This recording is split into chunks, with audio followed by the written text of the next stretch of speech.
Pendant 4 ans, j'ai vécu à l'étranger et à mon retour en France, je me suis rendu compte qu'il y avait beaucoup de choses qui m'avaient manqué. Ce sont des choses qu'on ne retrouve pas forcément à l'étranger et c'est ces choses que je vais vous partager aujourd'hui. C'est parti! La bise. Moi, c'est Shera de French with la bise et sur cette chaîne, je vous apprends à parler français comme un Français. La première chose qui m'a le plus manqué quand j'étais à l'étranger, c'est bien sûr le fromage. Est-ce que vous savez qu'il existe plus de 1200 fromages français? C'est énorme. Mais dans la vie de tous les jours, je vous avoue que je mange peut-être 4 sortes de fromage. C'est le camembert, le fromage de chèvre, le comté et le maroilles.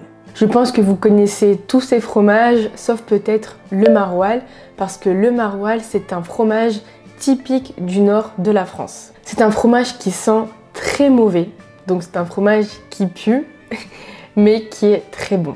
Donc si vous avez l'occasion de venir dans le nord de la France, goûtez ce fromage. À l'étranger, il y a du bon fromage. Par exemple, j'adore les fromages italiens.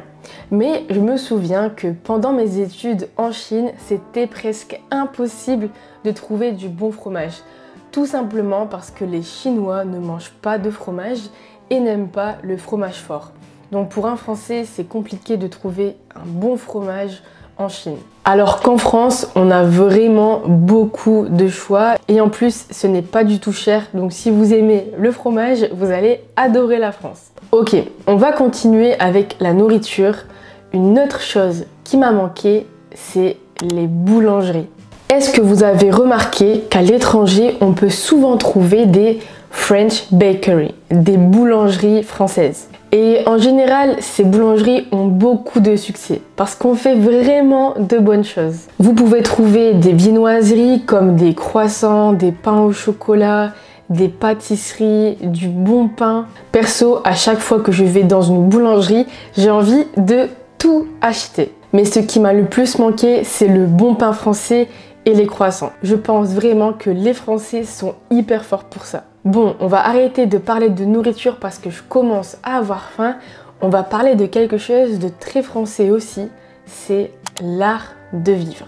C'est une expression que j'adore et qui représente bien les Français et leur manière de vivre. Lorsque vous voyez des Français boire un café en terrasse et lire un livre, aller boire un verre après le travail, se balader dans un parc en pleine semaine, boire du vin, aller au musée, tout ça, c'est l'art de vivre à la française. En fait, c'est vraiment cette manière des Français de vivre et de profiter de la vie. J'aime vraiment cet art de vivre à la française parce que je pense que les Français prennent plus leur temps et profitent plus de la vie que dans certains pays. Dans la série Emily in Paris, même s'il y a beaucoup de clichés, on peut quand même ressentir cet art de vivre à la française. D'ailleurs, j'ai déjà fait 2 vidéos sur cette série que vous pouvez aller voir sur ma chaîne YouTube. Si je devais partager encore une chose qui m'a manqué, je dirais que ce sont les paysages. J'ai un peu honte de dire ça, mais j'ai plus voyagé à l'étranger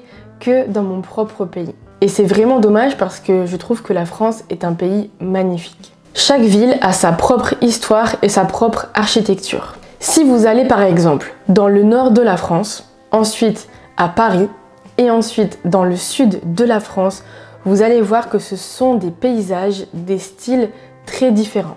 Dans le nord de la France, on a beaucoup de briques rouges. À Paris, on a un paysage tout beige. Et dans le sud, c'est vraiment hyper coloré.